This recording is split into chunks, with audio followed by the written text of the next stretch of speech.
everybody, good morning. My name is Christianne and welcome to my channel Backpacking Bananas. Hello from Panama City. Unfortunately, well, I say unfortunately, I'm quite excited about where I'm going. I'm about to get a flight. I've just woken up, it's 8:30 a.m. I'm staying in the Salina in Panama City, and when I arrived here it was dark last night, so it was quite nice to wake up to a beautiful view. But today we are flying to El Salvador. I've never been to El Salvador. This is going to be a big country being checked off the bucket list, and I'm going for the very, very first time in my life. So I thought, why not make a vlog of the journey there? And out of context, because this vlog is probably 3 or 4 weeks being posted late, but it's also Christmas Day, so happy Christmas, Feliz Navidad. I went out last night. They had a big Christmas Eve party, I guess, on the rooftop of Salina, and I had a few too many bevies, but that's fine. I've got up in time for my flight, so right now I need to go pack my bag and we're heading to the airport.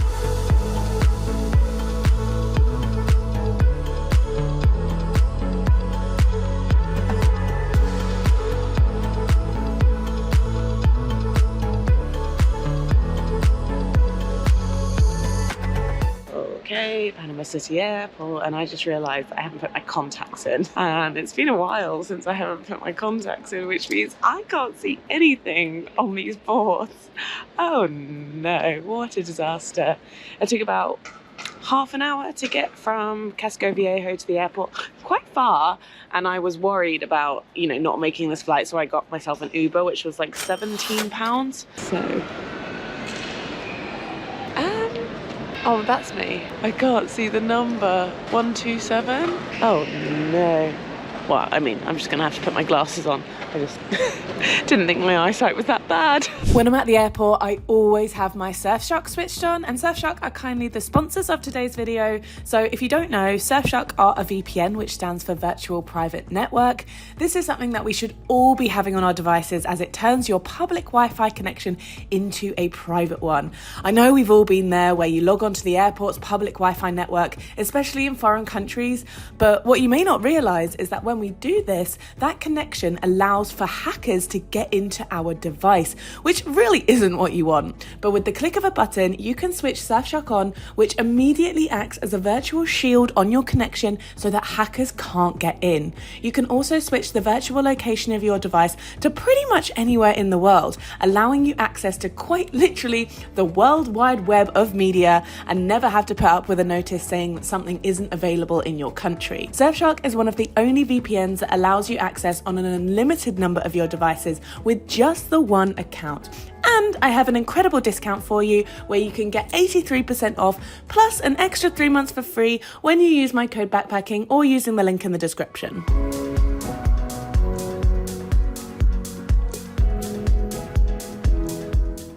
Okay friends, we have arrived in El Salvador. I've got my glasses on so I can see.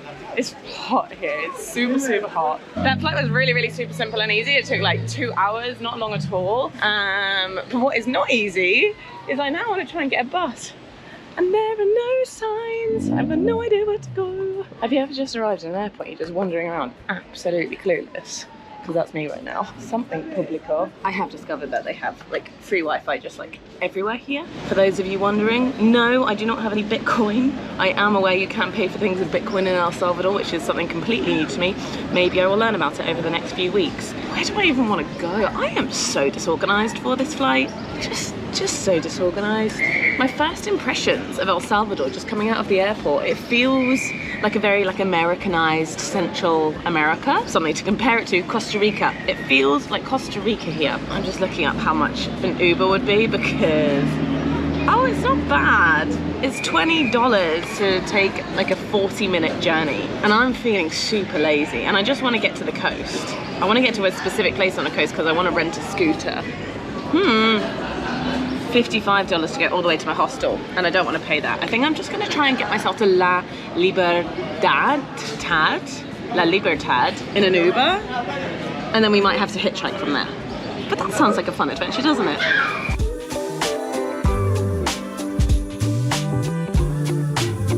Alright, so I've arrived at this place called Zonte land. which online I thought I could rent a scooter, but now I'm here, I'm no idea. So I need to ask the question. Hola, acabo de llegar en El Salvador y quiero rentar un scooter o carro.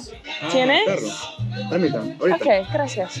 So I might end up renting a car and not a scooter, but we'll see. It's hard because it's Christmas Day, so I feel like a lot of places would be closed. Okay, he only has this big car to rent, which is a bit big, but he has a contact for a girl who has a scooter, maybe. Go, Roxana. Se llama Roberto. Roberto. Roberto. Oh, Roberto. ¿Y qué es tu nombre? Gustavo. Gustavo. Gustavo. Gustavo. Sí. Mucho gusto. Muchas gracias por tu ayudar. Ok, no hay problema. Él tiene un scooter pequeño. Okay. Gracias. Bueno. All right, so I'm gonna WhatsApp this guy, Roberto. Roberto. Oh gosh. Okay, well at least he's responding straight away.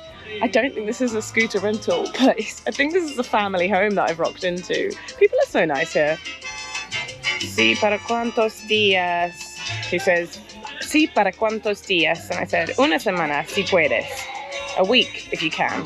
Oh, he said, sí, perfecto. ¿Dónde estás?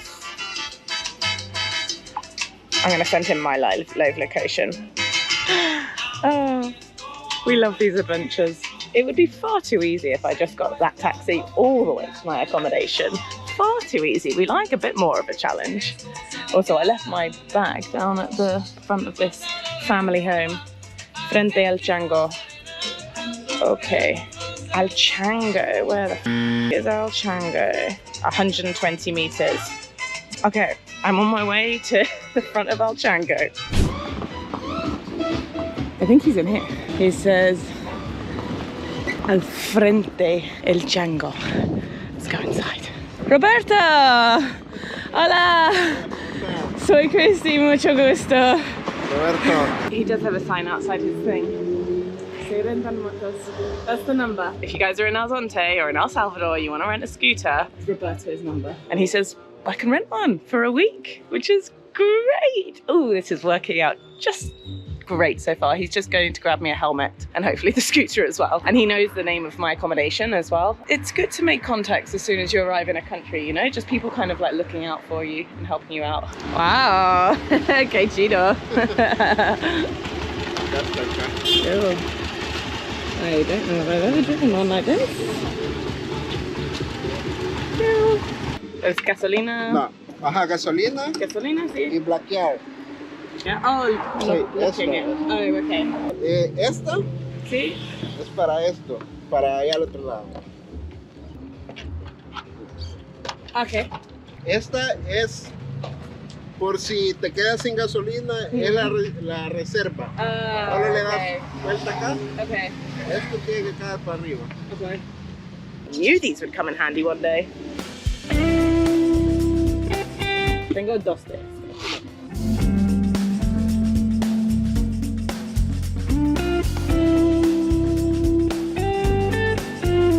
We're doing a final bit of extra security on the bag.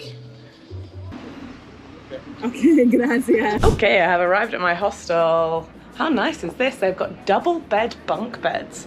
Glorious. It's about $25 per night to stay here, so it's definitely not a cheap hostel, but it looks so nice. I'm excited to go have a little bit of an explore, especially because the sun, I only got about 2 more hours of sun, so I'm definitely gonna go for a little bit of a wander. Everyone here who I've encountered so far has been so nice. There was just 2 girls in the room. Unfortunately, they're literally just leaving, but they're from El Salvador. And as soon as I walked in, they were just so welcoming, giving me like tips and just welcoming me to the country and just being so lovely. Everyone that I've encountered so far in El Salvador has been absolutely delightful, which is glorious. The journey to get to this hostel was a bit hectic though. Well, I say hectic, it was fine. The roads on the main roads were super smooth and that was like a really enjoyable ride, and then just the road down to the hostel, it was bumpy as hell. So there I was with my fat bike and like my fat bags on, just like bum, bada, bum, bada, bum. I think they were quite surprised to see me rock up on a scooter. But honestly, I don't really know how else I would get here because it's a really remote location. I think it would be hard to get a taxi. So I am glad that I've got the scooter, and the scooter is costing me $25 per day. So again, that's not cheap as well. But I already knew that renting scooters in Central America is not cheap.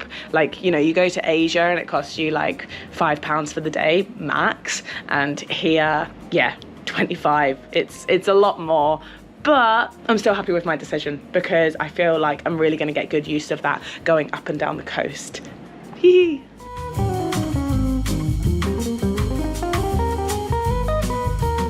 This resort is undeniably stunning, and it's just so clean and lovely, but everyone here so far that I've seen is like families, or at least 30 years older than me.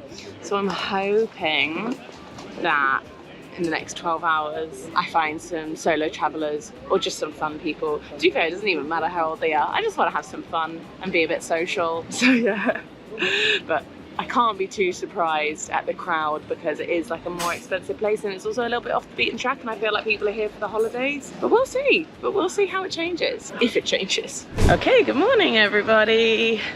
I slept really well last night, and I've just been working in the hostel this morning, which has been good. And I just discovered that one of my friends, one of the girls who came on the first Pakistan tour, Caitlin, is in El Tanco, El Salvador right now. I had no idea. So I'm gonna go find her this morning. It's gonna be like a 40-minute drive from the hostel I'm in now to El Tanco. But the scooter is ready, and I won't have all the bags attached to me this time, so that's good. Okay, so I found Caitlin! And Caitlin knows the best place in El Tanco to get pupusas. Now, one of the first people I met in El Salvador said to me, "You're here in El Salvador for the first time, you have to try pupusas. It's like their famous dish." So we're in El Tanco. We have I have no idea. Sequina? Los Amigos.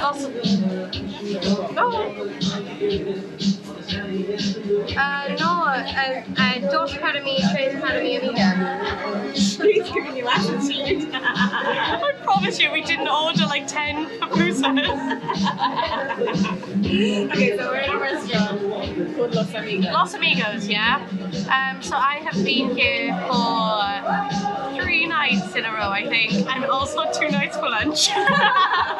2 nights, 2 days for lunch. These are the best pupusas. Best pupusas. Yeah, very, very good. Okay. Plenty of variety. So let's go for it. Okay. Well, I don't want to put it on for you. Yeah. Alright. Okay, that's fine. That's enough. Alright. So I've gone for avocado and cheese. I've gone for, and also a shrimp one. I've never had a pupusa in my life. This is the first tasting. So this one looks like, I think I got pork rinds and tunes first. Okay, good. Chicharrón y queso. Let's get the review. Okay. With a bit of spicy Wait, sauce. also you need some of this as well. What is it? It's like kind of not coleslaw, but like thicker carrots.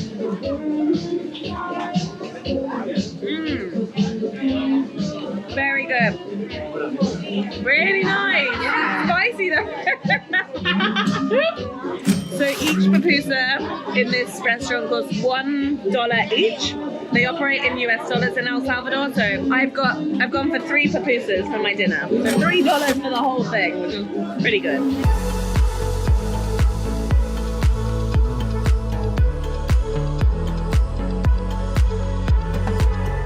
I approve. I like the pupusas. The next evening, I met some guys who invited me for dinner in this beautiful restaurant on the coast called Beto's, which is super popular to go to watch the sunset. It really was magical, and that is where I'm going to end this vlog. Honestly, my first impressions of El Salvador have been really great. The people I've encountered so far, just in these first couple of days, have been some of the friendliest locals I've come across on my whole trip. I can't wait to explore more of this beautiful country, and I will see you guys in the next video in El Tanco. Bye bye.